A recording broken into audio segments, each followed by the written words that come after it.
சட்டசபை தேர்தலில் 27 ஆண்டுகளுக்கு பிறகு பாஜக வெற்றி பெற்று ஆட்சி அமைக்கிறது. புதிய முதல்வரை தேர்ந்தெடுப்பதற்காக பாஜக எம்எல்ஏக்கள் கூட்டம் டெல்லியில் நடந்தது. முதல்வராக பாலிமாக் தொகுதி எம்எல்ஏ ரேகா குப்தா ஒருமனதாக தேர்ந்தெடுக்கப்பட்டார். நாளை ராம்லீலா மைதானத்தில் பதவியேற்பு விழா நடக்கிறது. பிரதமர் மோடி, மத்திய அமைச்சர்கள் மற்றும் தேசிய ஜனநாயக கூட்டணி ஆளும் மாநிலங்களின் முதல்வர்கள் உள்பட ஏராளமானோர் பங்கேற்கின்றனர்.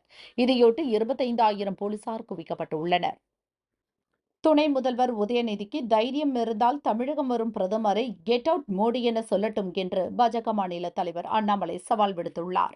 நில ஒதுக்கீடு முறைகேடு தொடர்பான வழக்கில் இருந்து கர்நாடக முதல்வர் சித்தராமையா மற்றும் அவரது மனைவியை லோக் ஆயுக்தா கோர்ட் விடுதலை செய்து உத்தரவிட்டுள்ளது.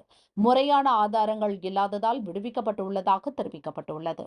சாம்பியன்ஸ் கோப்பை கிரிக்கெட் பாகிஸ்தானில் தொடங்கியது. கராச்சி மைதானத்தில் நடந்த முதல் ஆட்டத்தில் பாகிஸ்தான், நியூசிலாந்து அணிகள் மோதின. முதலில் களமிறங்கிய நியூசிலாந்து அணி 50 ஓவர்கள் முடிவில் 5 விக்கெட்டுகள் இழப்பிற்கு 320 ரன்கள் குவித்தது.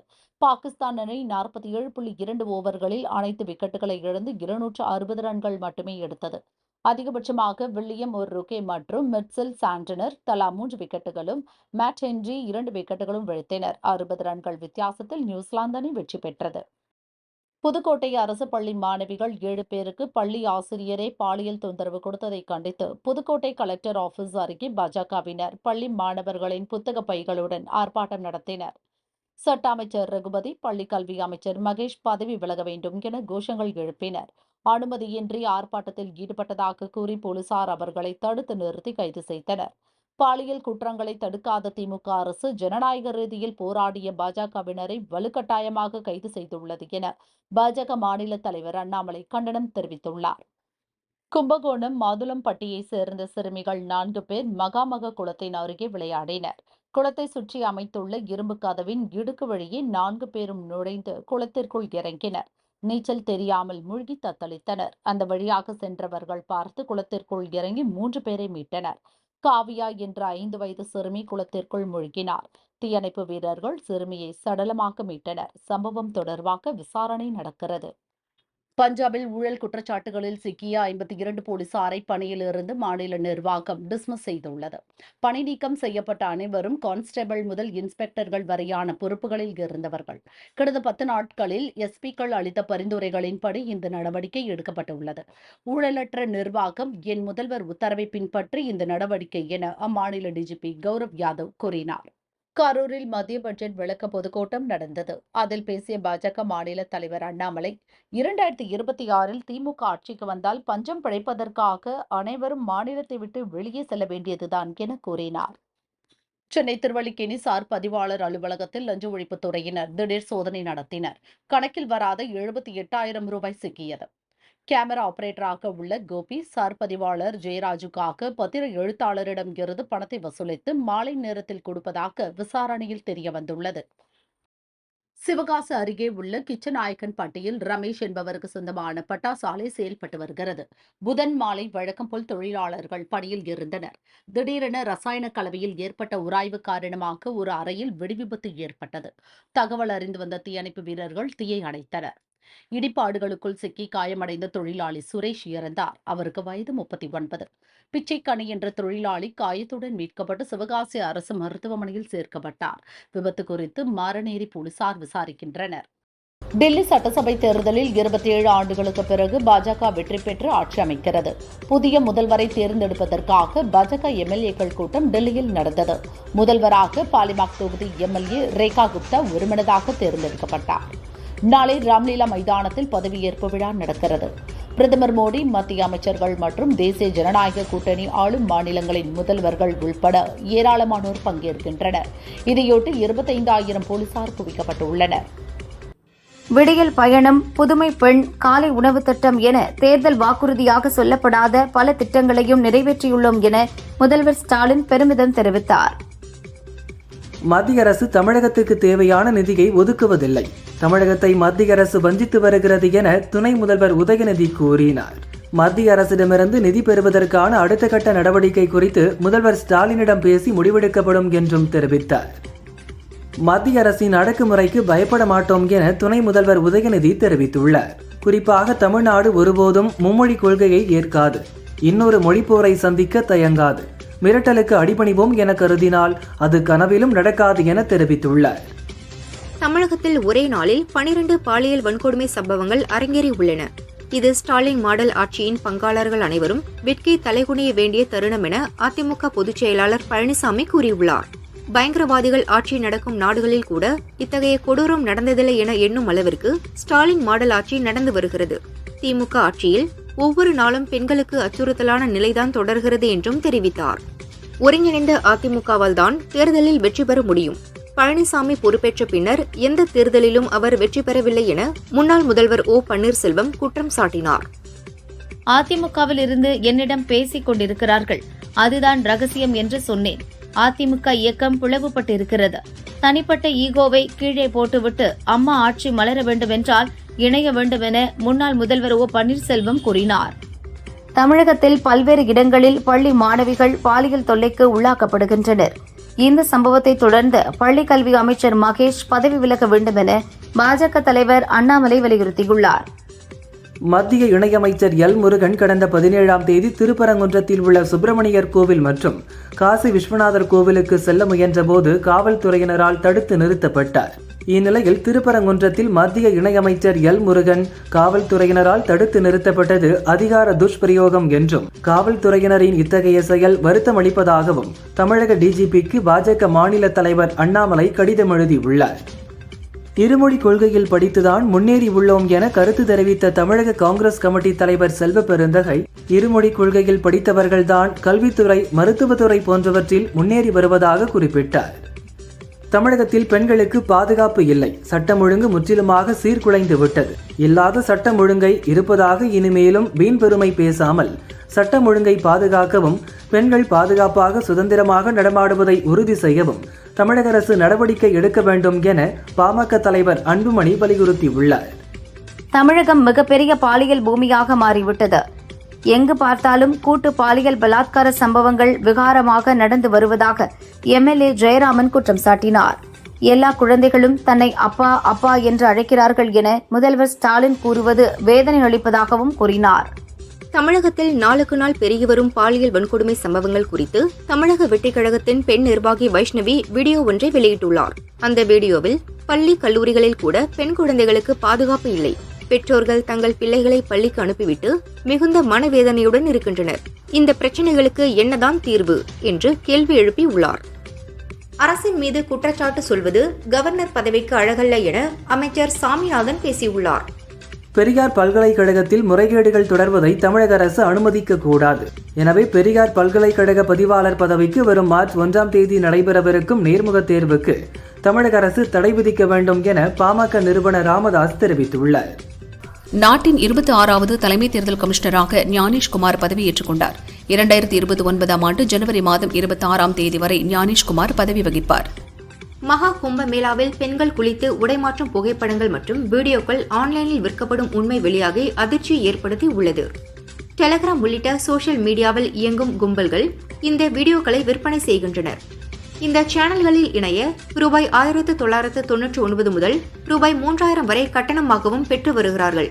இப்படி சட்டவிரோத செயல்களில் ஈடுபடுவோர் மீது உத்தரப்பிரதேச போலீசார் கடும் நடவடிக்கை எடுக்க கோரிக்கை எழுந்துள்ளது. பிரயாக்ராஜில் உள்ள ஆற்று நீரானது மனிதர்கள் குளிப்பதற்கு உகந்ததல்ல என மத்திய மாசு கட்டுப்பாட்டு வாரியம் தெரிவித்திருந்த நிலையில் இதற்கு சட்டசபையில் உத்தரப்பிரதேச முதல்வர் யோகி ஆதித்யநாத் பதிலளித்துள்ளார். பிரயாக்ராஜ் ஆற்று நீர் குளிப்பதற்கு ஏற்றதுதான். கங்கையும் மகா கும்பமேளாவும் கோடிக்கணக்கான மக்களின் நம்பிக்கை. இதுபோன்ற அறிக்கைகள் மகா கும்பமேளாவை அவமதிக்கும் பிரச்சாரம் என கூறினார். உத்தரப்பிரதேச மாநிலம் பிரயாக்ராஜ் நகரில் நடந்து வரும் மகா கும்பமேளாவில் திட்டமிடல் இல்லாததால் ஏராளமானோர் பலியாகி உள்ளனர் என மேற்கு வங்க முதல்வர் மம்தா விமர்சனம் செய்திருந்தார். இதற்கு பாஜக தலைவர்கள் கண்டனம் தெரிவித்துள்ளனர். உத்தரப்பிரதேச சட்டசபையில் பேசிய முதல்வர் யோகி ஆதித்யநாத் அடிப்படை ஆதாரமற்ற குற்றச்சாட்டுகளை மம்தா கூறுகிறார் என தெரிவித்துள்ளார். டெல்லி ரயில் நிலையத்தில் ஏற்பட்ட கூட்ட நெரிசலில் சிக்கி 28 பேர் பலியானார்கள். இது தொடர்பாக டெல்லி ஹைகோர்ட்டில் பொதுநல வழக்கு தொடரப்பட்டது. வழக்கை விசாரித்த நீதிபதிகள் ரயில்வே நிர்வாகம் பதிலளிக்க உத்தரவிட்டனர். கட்சி கொள்கைகளில் உறுதியாக இருப்பவர்களை ஊக்குவிக்க வேண்டும். கட்சியை பலவீனப்படுத்தும் வகையில் ஓடிப்போனவர்களிடமிருந்து தள்ளியிருக்க வேண்டும் என காங்கிரஸ் தலைவர் மல்லிகார்ஜுன கார்கே கூறியுள்ளார். எதிர்காலத்தில் நடக்கும் தேர்தல்களில் தோல்வி ஏற்பட்டால் கட்சி நிர்வாகிகளை பொறுப்பேற்க வேண்டும் என்றும் தெரிவித்தார். தேசிய பேரிடர் மீட்பு நிதியத்தின் கீழ் ஆந்திரா, தெலங்கானா, ஒடிசா உள்ளிட்ட 5 மாநிலங்களுக்கு கூடுதலாக 1554.99 கோடி ரூபாய் நிதி வழங்க மத்திய உள்துறை அமைச்சகம் ஒப்புதல் அளித்திருப்பதாக உள்துறை அமைச்சர் அமித்ஷா பதிவிட்டுள்ளார். இந்நிலையில் நிவாரண நிதி அறிவிப்பில் தமிழகத்துக்கு எந்த ஒதுக்கீடு இல்லாததும், இதேபோல் வயநாடு நிலச்சரிவு உள்ளிட்ட கடும் இயற்கை பேரிடர்களை எதிர்கொண்ட கேரளாவுக்கும் நிதி ஒதுக்கீடு தொடர்பாக எந்த அறிவிப்பும் இல்லாதது பெரும் ஏமாற்றம் மற்றும் சர்ச்சையை கிளப்பியுள்ளது. 2024ஆம் ஆண்டு ஏற்பட்ட பேரிடர்களுக்கு நிதியை விடுவித்த மத்திய அரசு கடந்த ஆண்டு தமிழகத்தில் ஏற்பட்ட பெஞ்சல் புயல் பாதிப்புக்கு கோரப்பட்ட நிதியை ஒதுக்கவில்லை. ஆந்திரா, தெலுங்கானா, ஒடிசா, நாகாலாந்து மற்றும் திரிபுரா மாநிலங்களுக்கு நிதி ஒதுக்கீடு செய்துள்ளது. 2024இல் 4 மாநிலங்களில் ஏற்பட்ட புயல் வெள்ள பாதிப்புகளுக்கு நிதி ஒதுக்கியது உள்துறை அமைச்சகம் என முதல்வர் ஸ்டாலின் கூறினார். எலான் மஸ்க் தலைமையிலான அமெரிக்க அரசின் செயல்திறன் துறை DOGE வெளிநாடுகளுக்கு அளித்து வரும் நிதி உதவியில் சுமார் $723 மில்லியன் குறைத்துள்ளதாக சமீபத்தில் அறிவித்தது. அதேபோல் இந்தியாவுக்கு வழங்கி வந்த $21 மில்லியன் நிதியையும் ரத்து செய்தது. இந்நிலையில் இந்தியாவுக்கு நாம் ஏன் $21 மில்லியன் வழங்க வேண்டும்? உலக நாடுகளில் அதிகம் வரி வசூலிக்கும் நாடுகளில் இந்தியாவும் ஒன்று. அவர்கள் வசம் அதிக அளவில் பணபலம் உள்ளது என அமெரிக்க அதிபர் ட்ரம்ப் கூறியுள்ளார். மயிலாடுதுறை மாவட்டத்தில் பல்வேறு இடங்களில் பாஜக சார்பில் மும்மொழி கொள்கைக்கு ஆதரவாக சுவரொட்டிகள் ஒட்டப்பட்டன. அதில் முதல்வர் ஸ்டாலின், இன்னும் எத்தனை காலத்திற்கு மொழி உணர்வை தூண்டி அரசியல் செய்வீர்கள்? நீங்கள் உங்கள் குடும்பத்தினர் நடத்தும் பள்ளிகளில் மும்மொழி திட்டம் உண்டு, அரசு பள்ளிகளில் ஏன் இல்லை என கேள்வி எழுப்புகின்றனர். நாமக்கல் மேற்கு மாவட்ட திமுக செயலாளராக இருந்த மதுரா செந்தில் விடுவிக்கப்பட்டதாகவும் மற்றும் புதிய மாவட்ட பொறுப்பாளராக KS மூர்த்தி நியமனம் செய்யப்பட்டுள்ளார் என திமுக பொதுச் செயலாளர் துரைமுருகன் கூறியுள்ளார். RB உதயகுமார், ஜெயக்குமாருக்கெல்லாம் பதில் சொல்ல நான் தயாராக இல்லை என கோவை விமான நிலையத்தில் முன்னாள் முதல்வர் O பன்னீர்செல்வம் தெரிவித்துள்ளார். அதிமுகவுக்கு உழைக்கும் உன்னத தொண்டன்தான் செங்கோட்டையன். நானும் அவரும் இணைந்து கட்சிக்காக பணியாற்றி இருக்கிறோம். அவர்கள் பேசுவதை பேசட்டும், மக்கள் பார்த்துக் கொள்வார்கள் எனவும் தெரிவித்தார்.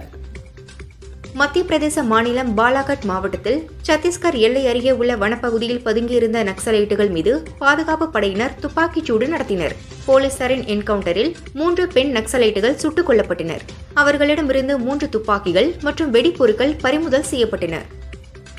டெல்லி சட்டசபை எதிர்க்கட்சி தலைவராக பட்டியல் இனத்தைச் சேர்ந்த MLA ஒருவரை நியமிக்க வேண்டும் என கெஜ்ரிவாலுக்கு ஆம் ஆத்மி ராஜ்யசபா MP ஸ்வாதி மலிவால் வேண்டுகோள் விடுத்துள்ளார். பட்டியலின சமூகத்தைச் சேர்ந்த MLA ஒருவரை எதிர்க்கட்சி தலைவராக ஆக்குவதன் மூலம் கெஜ்ரிவால் அம்பேத்கருக்கு உண்மையான அஞ்சலி செலுத்துவார் என நம்புவதாகவும் கூறியுள்ளார். மூணாருக்கு 47 மாணவ மாணவிகளுடன் சுற்றுலா சென்ற பஸ் மேட்டுப்பட்டி அருகே எக்கோ பாயிண்ட் வளைவில் வேகமாக திரும்பியது. அப்போது டிரைவரின் கட்டுப்பாட்டை இழந்து பஸ் கவிழ்ந்து விபத்துக்குள்ளானது. இதில் நாகர்கோயிலைச் சேர்ந்த ஆதிகா, வேணிகா என்ற 2 மாணவிகள் ஸ்பாட்டிலேயே பலியாகினர். காயமடைந்த மாணவ மாணவிகளை மீட்டு அருகில் உள்ள மருத்துவமனையில் சேர்த்தனர். விபத்து குறித்து போலீசார் விசாரணை நடத்தி வருகின்றனர். 25 ஆண்டுகளாக முல்லை பெரியாறு வழக்கை இழுத்தடிக்கும் முயற்சியில் கேரளா செயல்படுவதாக தமிழக அரசு குற்றம் சாட்டிய நிலையில் 1 வார காலத்திற்குள் முல்லை பெரியாறு அணை மேற்பார்வை குழு கூட்டம் நடத்த வேண்டும். கூட்டத்தில் முன்வைக்கப்படும் பிரச்சினைகளுக்கு அதற்கு அடுத்த 2 வாரங்களில் தீர்வு காண வேண்டும் என சுப்ரீம் கோர்ட் உத்தரவிட்டுள்ளது. அணையில் பராமரிப்பு பணிகளை மேற்கொள்ள தமிழகத்துக்கு கேரளா அனுமதி மறுக்கும் விவகாரத்தில் நீதிமன்றம் தலையீடு காட்ட வேண்டுமா என நீதிபதி கேள்வி எழுப்பினர். டெல்லி முதல்வரை தேர்வு செய்வது தொடர்பாக பாஜக MLAக்கள் இன்று ஆலோசனை நடத்த உள்ளனர். டெல்லி முதல்வராக பர்வேஷ் வர்மா, ரேகா குப்தா, ஆசிஷ் சூட் உள்ளிட்டோர் பெயர் பரிசீலனையில் உள்ளது. புதிய முதல்வர் தேர்வு செய்யப்பட்டதும் பதவியேற்பு விழா நாளை நடக்கும் என தகவல் வெளியாகியுள்ளது. காஞ்சிபுரத்தில் பிளாஸ்டிக் கோணி தயாரிக்கும் தொழிற்சாலையில் திடீரென தீப்பற்றி எரிந்தது. இதனால் அப்பகுதி முழுவதும் புகை மண்டலமாக காட்சியளித்தது. பல லட்சம் மதிப்பிலான பொருட்கள் எரிந்து நாசமானது. அடுத்த ஆண்டு முதல் 10ஆம் வகுப்பு மாணவர்களுக்கு ஆண்டுக்கு 2 முறை பொதுத் தேர்வு நடத்த CBSE முடிவு செய்துள்ளது. 10ஆம் வகுப்பை தொடர்ந்து CBSE 12ஆம் வகுப்புக்கு ஆண்டுக்கு 2 முறை பொதுத் தேர்வு நடத்த திட்டமிட்டுள்ளது. ஆண்டுக்கு 2 முறை பொதுத் தேர்வு மாணவர்களுக்கு மன அழுத்தத்தை ஏற்படுத்தும் என கல்வியாளர்கள் கூறியுள்ளனர். தஞ்சாவூர் மாவட்டம் பாபநாசம் புதுமை புனித அந்தோணியார் ஆலயத்தின் தேர்பவனி திருவிழா நடைபெற்றது. புனித அந்தோணியார் ஆலயத்தில் திருவிழா திருப்பலி பாடல்கள் வாசிக்கப்பட்டு சிறப்பு திருப்பலி நடைபெற்றது. திருப்பலி வழிபாட்டில் பாபநாசம் பகுதியைச் சேர்ந்த ஏராளமான கிராம மக்கள் கலந்து கொண்டு பிரார்த்தனை செய்து கொண்டனர். வயலூர் முருகன் கோயிலில் 19 ஆண்டுகளுக்கு பிறகு இன்று கும்பாபிஷேகம் நடைபெற்றது. அரோகரா முழக்கம் விண்ணை பிளக்க வெகு விமரிசையாக நடந்த குடமுழுக்கு விழாவில் ஆயிரக்கணக்கான பக்தர்கள் திரளாக பங்கேற்று வழிபாடு செய்தனர். சபரிமலை சன்னிதானத்தில் 18 படிகளில் ஏறியதும் கொடிமரத்தின் இரு பக்கங்கள் வழியாக சென்று ஐயப்ப சுவாமியை அதிக நேரம் தரிசிக்கும் புதிய திட்டம் சோதனை அடிப்படையில் செயல்படுத்தப்பட உள்ளது. பங்குனி மாத பூஜைகளுக்காக சபரிமலை நடை மார்ச் 14 திறக்கப்படும் போது அன்று முதல் 6 நாட்கள் இந்த திட்டம் சோதனை அடிப்படையில் செயல்படுத்தப்படும் என அறிவிக்கப்பட்டுள்ளது. அமைச்சர் செந்தில் பாலாஜியின் ஜாமீனை ரத்து செய்ய கோரி சுப்ரீம் கோர்ட்டில் அமலாக்கத்துறை சார்பில் மனு தாக்கல் செய்யப்பட்டுள்ளது. இதனால் செந்தில் பாலாஜிக்கு சிக்கல் மேலும் அதிகரித்துள்ளது.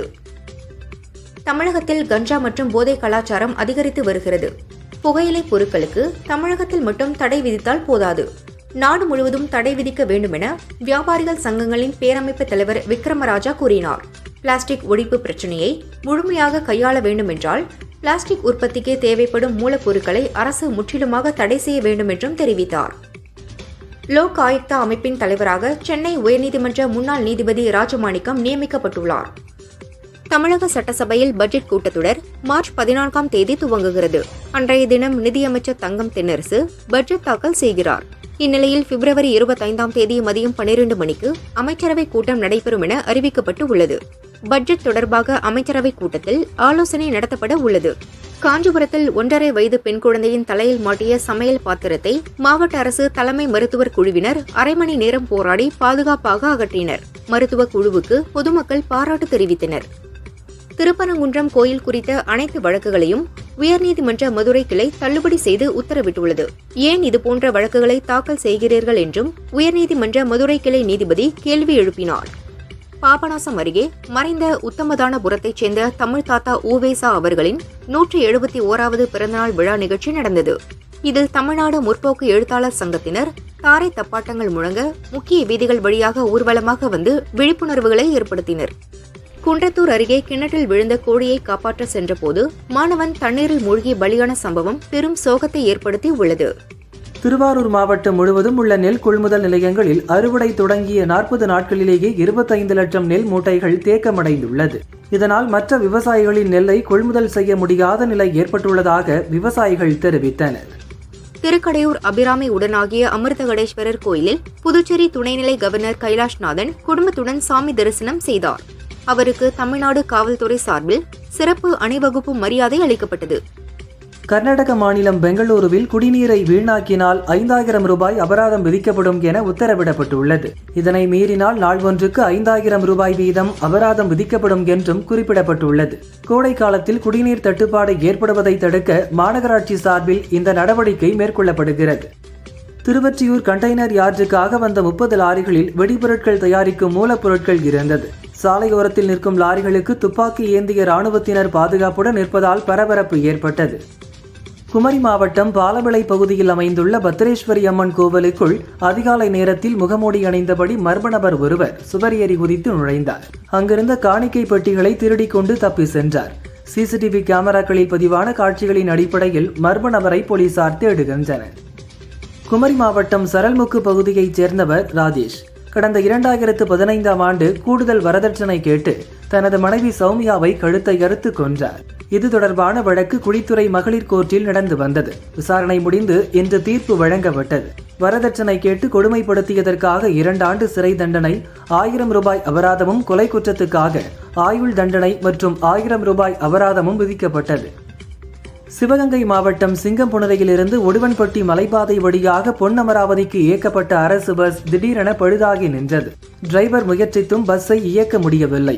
மலைப்பாதையில் தவித்த பயணிகள் மாற்று வாகனங்கள் மூலம் புறப்பட்டு சென்றனர். பஸ் நடு வழியில் நின்றதால் அந்த வழியாக வந்த வாகனங்கள் மாற்றுப்பாதையில் திருப்பி விடப்பட்டன. 2009ஆம் ஆண்டு பிப்ரவரி 19ஆம் தேதி சென்னை உயர்நீதிமன்றத்தில் வழக்கறிஞர்கள் மீது தாக்குதல் நடந்தது. இதை ஒவ்வொரு ஆண்டும் கருப்பு தினமாக வழக்கறிஞர்கள் கடைபிடித்து வருகின்றனர். இன்று கருப்பு தினத்தை முன்னிட்டு வழக்கறிஞர்கள் கருப்பு பேட்ஜ் அணிந்து நீதிமன்ற பணிகளை புறக்கணிப்பு போராட்டத்தில் ஈடுபட்டனர்.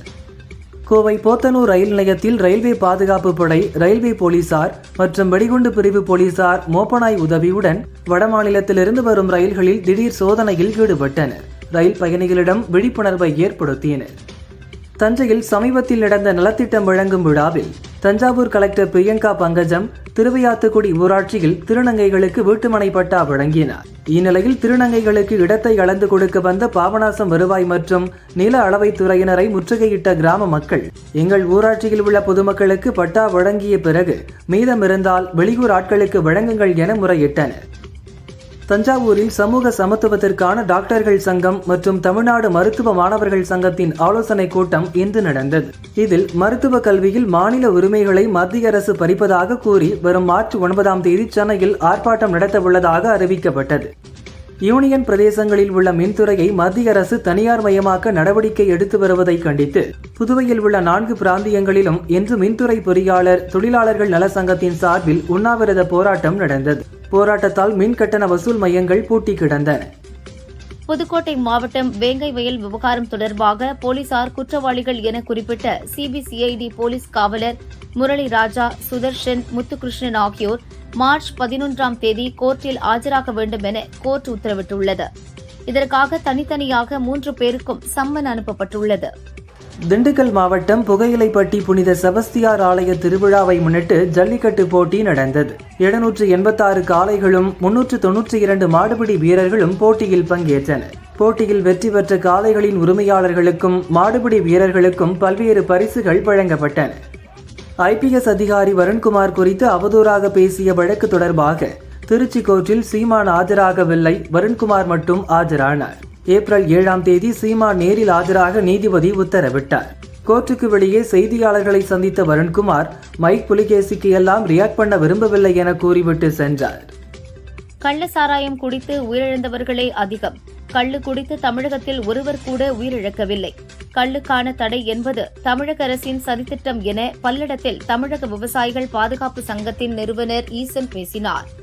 வரும் 24ஆம் தேதி தமிழக விவசாயிகள் பாதுகாப்பு சங்கம் சார்பில் கள் விடுதலை மாநாடு நடைபெறவுள்ளதாகவும் தெரிவித்தார்.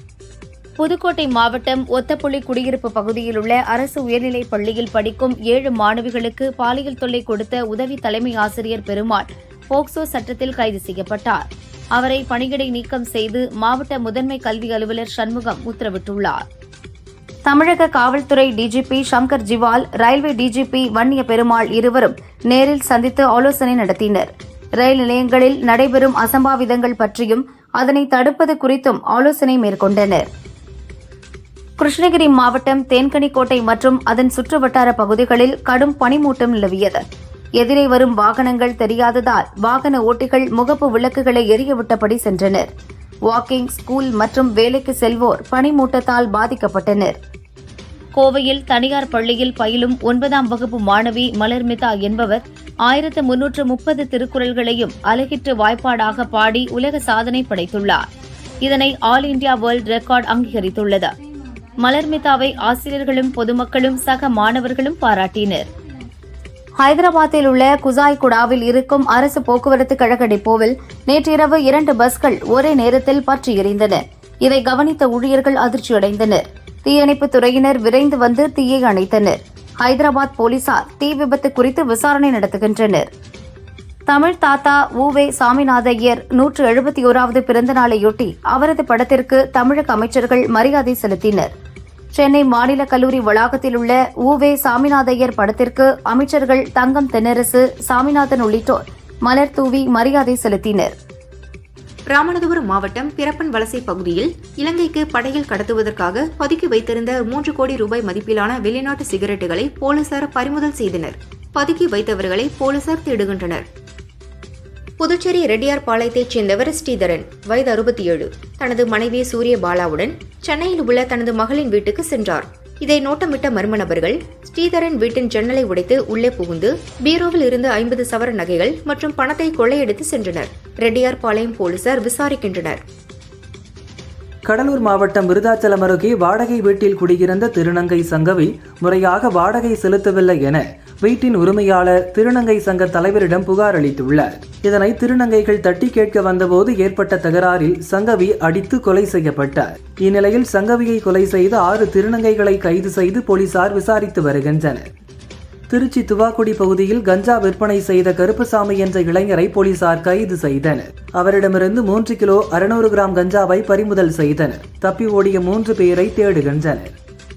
சேலம் மாவட்டம் ஆத்தூர் அருகே மனைவி மற்றும் 3 குழந்தைகளை அரிவாளால் வெட்டிய வழக்கில் மனைவி நடத்தையில் சந்தேகப்பட்டதால் மனைவி மற்றும் குழந்தைகளை வெட்டியதாக கணவர் அசோக்குமார் போலீசாரிடம் வாக்குமூலம் அளித்தது அதிர்ச்சியை ஏற்படுத்தியுள்ளது.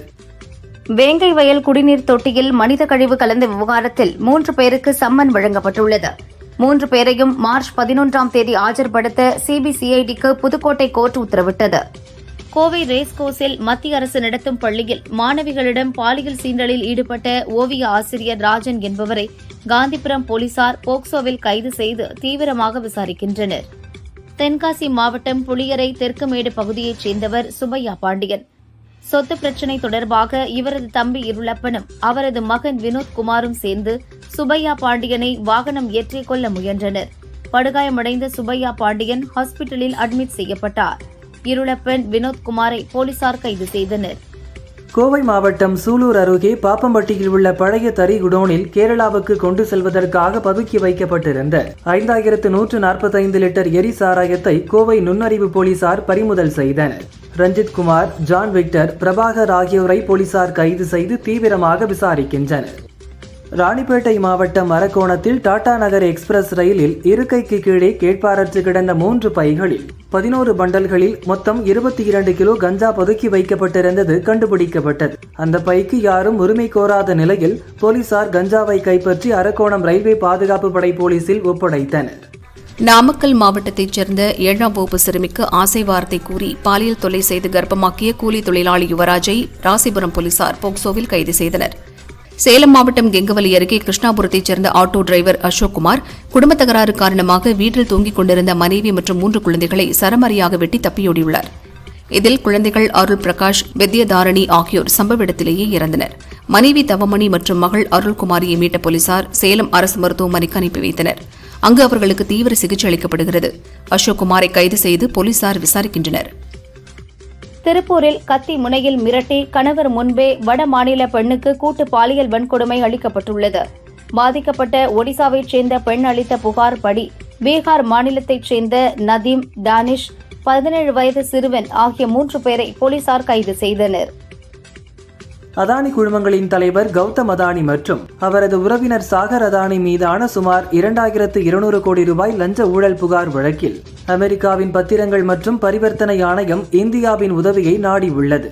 இது தொடர்பாக இந்தியாவின் சட்ட அமைச்சகத்திடம் ஹேக் சேவை மாநாட்டு ஒப்பந்தத்தின் கீழ் உதவி கோரியுள்ளதாக நியூயார்க் நீதிமன்றத்தில் அமெரிக்க ஒழுங்குமுறை ஆணையம் தெரிவித்துள்ளது. நேட்டோ அமைப்பில் உக்ரைனை சேர்ப்பதை அனுமதிக்க முடியாது என சவுதி அரேபியாவில் நடந்த பேச்சுவார்த்தையின் போது ரஷ்யா மீண்டும் உறுதியாக கூறியுள்ளது. ரஷ்யா உக்ரைன் இடையிலான போரை முடிவுக்கு கொண்டுவர மீண்டும் பேச்சுவார்த்தை நடத்துவதற்கு அமெரிக்கா ஒப்புக்கொண்டுள்ளது. இந்தியா மற்றும் பிரதமர் மோடி மீது எனக்கு மிகுந்த மரியாதை இருக்கிறது என்று அமெரிக்க அதிபர் டிரம்ப் கூறினார். எங்களை பொறுத்தவரை அவர்கள் உலகில் அதிக வரி விதிக்கும் நாடுகளில் ஒன்று. அவர்கள் அதிகமாக வரி விதிப்பதால் நாங்கள் அங்கு செல்ல முடியாது என்றும் சொன்னார். தனராஜ் கொரநானி இயக்க சமுத்திரகனி நடிப்பில் தமிழ், தெலுங்கில் உருவாகியுள்ள படம் ராமம் ராகவம். சமுத்திரகனி கூறுகையில், இந்த படம் சமூகத்துக்கு தேவையானது. இது அப்பா மகன் கதை மாதிரி தெரியும், ஆனால் உள்ளுக்குள் அழுத்தமான ஒரு விஷயம் உள்ளது. இந்த படம் பார்த்து ஒரே ஒரு பையன் திருந்திட்டா போதும், படம் வெற்றி. நல்ல படைப்பை ரசிகர்கள் கைவிட்டதில்லை. ராமம் ராகவம் அப்படிப்பட்ட படம் என்றார். சிவகார்த்திகேயனின் 23வது படத்தை இயக்கி வருகிறார் AR முருகதாஸ். சமீபத்தில் இந்த படத்திற்கு மதராசி என பெயரிட்டுள்ளதாக அறிவித்தனர். இது ஏற்கனவே அர்ஜுன் நடிப்பில் வெளியான படத்தின் தலைப்பாகும். இது பற்றி முருகதாஸ் கூறுகையில், இந்தியர்கள் தென்னிந்தியர்களை எப்படி பார்க்கிறார்கள் என்பதுதான் படத்தின் கதைக்களம். ஆக்ஷன் படமாக தயாராகிறது. பொதுவாக தென்னிந்தியர்களை மதராசி என அழைப்பார்கள். அதனாலேயே இந்த கதைக்கு இந்த தலைப்பு பொருத்தமாக இருந்தது என்றார். அஸ்வத் மாரிமுத்து இயக்கத்தில் கல்லூரி கதையில் பிரதீப் ரங்கநாதன் நடித்துள்ள டிராகன் படம் பிப்ரவரி 21 ரிலீஸ் ஆகிறது. 2012 கல்லூரியில் படித்தபோது வேதியியல் தேர்வில் எழுதிய விடைத்தாளின் போட்டோவை பிரதீப் பகிர்ந்துள்ளார். அதில் அவர் எழுதிய கேள்விக்கு தவறு என குறிப்பிட்டுள்ள அவரது ஆசிரியர், நன்றாக முயற்சித்துள்ளீர்கள் பிரதீப், தயவு செய்து கதை எழுத வேண்டாம் என எழுதியிருந்தார். அதனை பகிர்ந்து, ஆசிரியர் என்னை தேர்வில் கதை எழுத வேண்டாம் என்றார். ஆனால் நான் கதை எழுதுவதையே எனது தொழிலாக மாற்றிக்கொண்டேன் என குறிப்பிட்டுள்ளார். மேலும் அது மாடல் டெஸ்ட் தான், முதன்மை தேர்வில் நன்கு படித்தேன் என தெரிவித்துள்ளார். தென்னிந்திய மொழிகளில் தேர்ந்தெடுத்த படங்களில் மட்டுமே நடித்து வருகிறார் ஸ்ருதிஹாசன். இவர் அளித்த ஒரு பேட்டியில் அழகுக்காக சிகிச்சை செய்வது பற்றிய கேள்விக்கு அறுவை சிகிச்சை மூலம் உடலில் மாற்றங்களை கொண்டு வருவது எந்த ஒரு தவறும் கிடையாது. கட்டாயப்படுத்தினால் அது தவறு. அதே சமயம் ஒருவரின் உடலையோ அழகையோ அல்லது தோற்றத்தையோ வைத்து விமர்சிப்பது தவறு என்றார். லோகேஷ் கனகராஜ் இயக்கும் கூலி படத்தில் நடிக்கிறார் ரஜினி. உடன் நாகார்ஜுனா, ஸ்ருதிஹாசன் உள்ளிட்டோர் நடிக்க சிறப்பு வேடத்தில் ஹிந்தி நடிகர் அமீர் கான் நடித்துள்ளார். இதன் படப்பிடிப்பு நடந்து வருகிறது. இப்படத்தில் ஒரு பாடலுக்கு நடிகை பூஜா ஹெக்டே நடனமாடி உள்ளார். தற்போது இவர் தமிழில் சூர்யாவின் மெட்ரோ படத்தில் நடித்துள்ளார். இது தவிர விஜயின் ஜனநாயகன், லாரன்ஸின் காஞ்சனா போர் படங்களிலும் நடிக்கிறார். நடிப்பு தாண்டி இயக்கம், தயாரிப்பு என பயணித்து வருகிறார் தனுஷ். இவரது தயாரிப்பு நிறுவனமான உண்டர்பார் பிலிம்ஸ் சார்பில் புதுமுக நடிகர்கள் தேவை என போலியாக விளம்பரம் செய்து மோசடியில் ஈடுபட்டுள்ளதாக தெரிகிறது. இதுகுறித்து உண்டர்பார் நிறுவனத்தின் ஸ்ரேயாஸ் வெளியிட்டுள்ள அறிக்கையில், எனது பெயரிலோ அல்லது உண்டர்பார் பிலிம்ஸ் பெயரிலோ வரும் நடிகர் நடிகைகளுக்கான அழைப்புகள் முற்றிலும் போலியானவை என்பதை தெரிவிக்கிறோம் என குறிப்பிட்டுள்ளார். விடாமுயற்சி படத்திற்கு பிறகு அஜித் நடித்துள்ள படம் good bad ugly. Adhik Ravichandran இயக்க த்ரிஷா, பிரசன்னா, சுனில், அர்ஜுன்தாஸ் உள்ளிட்டோர் நடித்துள்ளனர். ஏப்ரல் 10 படம் வெளியாகிறது. எக்ஸ் தளத்தில் ரசிகர் ஒருவர், எங்களோட கடைசி நம்பிக்கை குட் பேட் அக்லி மட்டும்தான், அந்த மியூசிக் நெருப்பை சேர்த்து விடுங்க, தியேட்டர் சிதறட்டும் என ஜிவி பிரகாஷுக்கு கோரிக்கை விடுத்தார். இதற்கு பதிலளித்த ஜிவி பிரகாஷ், தீயா வேலை செஞ்சுட்டு இருக்கேன், நீங்க எதிர்பார்ப்பதை விட சீக்கிரமாவே அதனை பார்ப்பீர்கள் என பதிவிட்டுள்ளார்.